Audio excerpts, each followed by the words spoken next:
Le président de la République, Félix Antoine Tshisekedi Tshilombo, a bouclé sa visite de travail aux Émirats Arabes Unis ce jeudi 14 octobre 2021.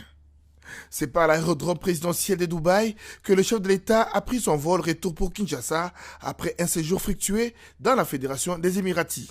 Peu avant son départ, Félix Antoine Tshisekedi est allé visiter la tour Khalifa, l'une des plus hautes du monde.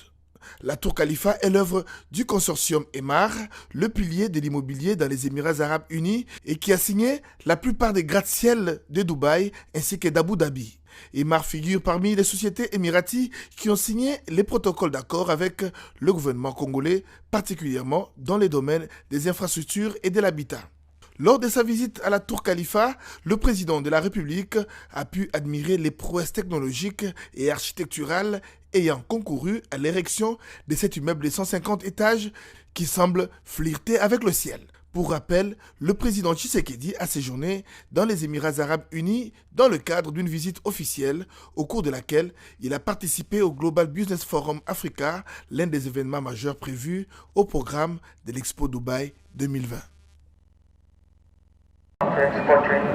Connecter les esprits, construire le futur, c'est le thème principal de l'Expo Dubaï 2020 qui a été reporté à ce mois d'octobre 2021 à cause de la pandémie à coronavirus. Au cours de ce Global Business Forum Africa, un des événements phares de la manifestation, le président de la République Félix Antoine Tshisekedi Tshilombo a interagi sur les opportunités d'affaires avec Madame Rouim Al-Hashimi, ministre d'État émirati en charge de la coopération internationale et directeur général d'Expo Dubaï 2020. Dans un oral tenu en présence du prince héritier de Dubaï, Hamdan Ben Al Maktoum, le président de la République, en véritable défenseur de l'Afrique, a mis en exergue la dimension semi-continentale de la République démocratique du Congo, le bassin du Congo, et le rôle majeur que le Congo peut jouer pour faire de l'Afrique la référence du monde. Mesdames et messieurs, la République démocratique du Congo est un pays aux dimensions semi-continentales au cœur de l'Afrique, qui a tout le potentiel pour jouer un grand rôle dans les échanges internationaux en général et avec les pays en développement en particulier. Avec une superficie de 2 345 000 km², son accès à 9 pays limitrophes sur 80 millions d'habitants, dont 54% âgés de moins de 20 ans, son potentiel hydroélectrique hors du commun, avec la deuxième plus grande réserve forestière au monde, après l'Amazonie, son énorme potentiel minier et en hydrocarbures, sans parler de ses 80 millions d'hectares de terres arables, dont la moitié sont irrigables. La République démocratique du Congo offre d'immenses opportunités. Félix Antoine Tshisekedi préconise des échanges entre les deux grands États. Il met aussi en avant les efforts menés par la République démocratique du Congo pour le réveil de l'Afrique. L'Afrique a besoin, en plus de réformes internes qu'elle a engagées, d'un contexte international propice à son éclosion et à son intégration au sein de l'économie globale.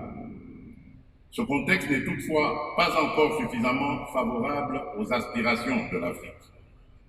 Les organisations multilatérales, fortement influencées par le code normatif occidental, ont évolué en adoptant des règles rigides, imposables à tous les pays membres, avec peu, sinon pas du tout de prise en compte des différences de degré et de profondeur entre les régions du monde.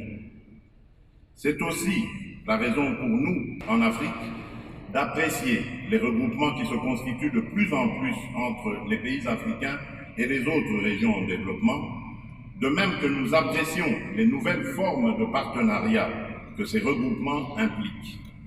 À travers ces regroupements, nous attendons l'amélioration des flux commerciaux et d'investissement, des apports financiers publics et le transfert de technologies.